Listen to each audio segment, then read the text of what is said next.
Hi, I'm Suzette Solandi, and this is Putting Power in Your Purpose. Today, I'm here at the Forest Park Golf Course, and it's a beautiful Saturday.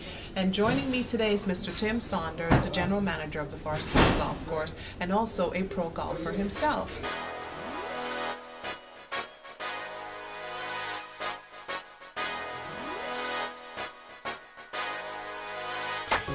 Made my way to a show. As I'm changing the glow, I made it my own. I'm great and I know. Now I'm ready to go. Welcome. Hi, Suzette. How you doing? I'm doing great. Good, Thanks for good, having me good. here, Yeah, sir. thank you. And I It's a hope you pleasure. enjoy, and we'll do a lot of things, get a lot of pictures. I know it's the beautiful weather's outside. great. The Yeah. weather's beautiful out there. I know. I gotta learn how to play golf. I definitely. yeah, I think you've convinced me that I gotta get out there and Get start out there, putting. get some of that sunshine, smell the fresh air, look at the roses and all that. It's beautiful. I'm down. I'm definitely game. Okay. So tell me a little bit about the history of the Forest Park Golf Course. Well, Forest Park Golf Course originally started in 1924. Okay. And then that's when they first started building on it. And then they finished it up. The 18 holes up in 1934 was when they finished the golf course. And African Americans began to start playing here in 1954. That was for African Americans. Before that, we used to play it down at a golf course down on Washington Boulevard and 95 called Carroll Park Golf Course. That was built in 1948 for the African Americans.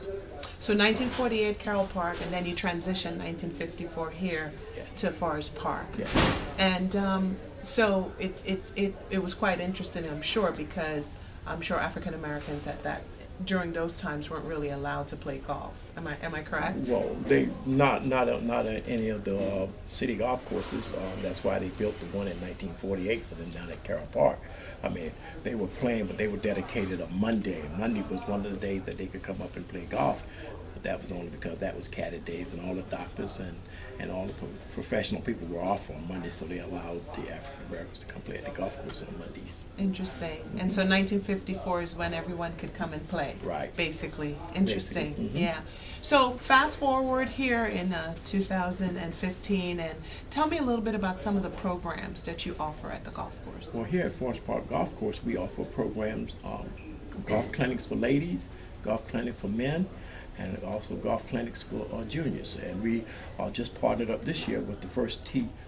So now we become the First Tee of Baltimore, and that's for juniors. We teach juniors 2 days a week on how to play golf. That's on Tuesdays and Thursdays from 5 p.m. to 6:30. And what is the age range for that? The age starts at 5. 5 years 5 old. to 18. Yeah, 5 to 18. Yeah. That's pretty cool. Yes, indeed. Those little 5-year-olds, they look so beautiful out there trying to hit that golf ball. That sounds fantastic. Yep. But let's talk a little bit about you. So Okay. you have been a pro golfer, and I know everybody always talks about Tiger Woods and things like that, but you have been out here as a pro golfer for quite some time. Yeah, I've been here at Forest Park as a pro golfer ever since it started back in 1986. When I came working here, and then I wanted to become a pro golfer, and I inquired from it by the golf professor here at that time, which was Rick Krebs, and he, got me into the program, and I've been working at it ever since.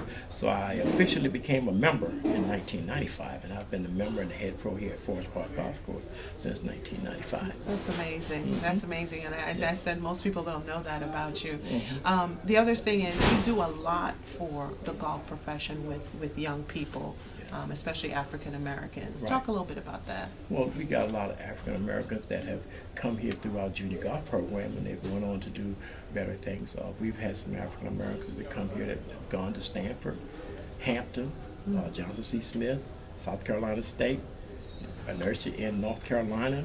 We also we have one junior golfer right now is working at Wall Street. And we also have one that's a sports medicine doctor that has an office out in San Francisco, California. So we've done a lot of things with juniors since they're here, and we're trying to continue on, And and it's doing real good. Yeah, I mean, would you say since probably a few years ago till now, you get more African American people interested in playing the sport? Yes, we do get a lot, but it's just a niche that I really am trying to find on how to get more African American playing this game of golf, because we've always been led to learn that baseball, basketball, and football was our sports. Absolutely, yeah. And so, they don't want to take that time now that you have to put in order to become a golfer. Yeah, yeah. Well, that's good, and I guess you're looking to do more things to encourage that, I'm sure. Yes, we're trying to do a whole lot of things. I'm always trying to encourage them to do that.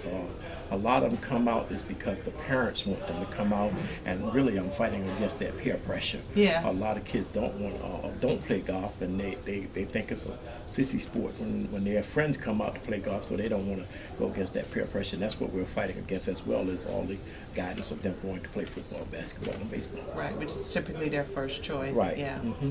So you've been involved in a lot of those sort of activities, but also too you have your own radio show. So Yes. what's the gist of the radio show? Well, the radio show is, I do a radio show on every Monday afternoon from 12:30 to 1 p.m. And the radio show is about notifying the community and notifying people of what's going on, about golf, about ladies, what are we doing, what the community is doing, what's happening in the community, those kind of things. Trying to keep everybody abreast of what's happening. Yeah, and how long have you had your show? I've been doing my show now for about 5 years, and I've been on about 3 years before that with another young lady called Patsy Anderson. Oh, okay. So that's good, and I know Patsy. Yeah. So what's next for you, Mr. Saunders, with everything, the radio show, the golf, everything? What's next for you? Oh, well, with all this gray hair that I got going right now, I think we might be looking at some retirement one day. Really? But right now, I don't think so. I don't think so either. We need you. We need you in. in the community to keep doing what you're doing. Yes, with yeah. with the golf for our African American youth. I think it's important. So please Yes. continue doing that for as much as you want to. Yeah, it's definitely I would try to do that because right now in the professional golf, the ratio for African Americans is very low. There's 28,000 golf professionals in the United States of America. There's only 88 African American. You see, that's a very low percentage, and I would love to get that percentage much higher than we have it right now. Of course, in the last 2-3 months, we've lost two of the pioneers of the African American golfers, Mr. Charlie Sifford and just 2 days ago, Mr. Calvin Peete. Yes. We lost those two Yes, pioneers I remember seeing that. in the game of golf, and they're the ones that started it all out where I can get to where I'm at today. Yeah. Mm-hmm. Well, amen for that. Thank It you. has been such a pleasure chatting with you, it's been a Mr. pleasure Saunders. talking And with you. keep doing what you're doing. We definitely want you to continue. This is the Forest Park Golf Course. I'm Suzette Solandi. I want to thank you, Mr. Saunders, for joining us. And this is Putting Power in Your Purpose. Take Thank care you. now. Bye.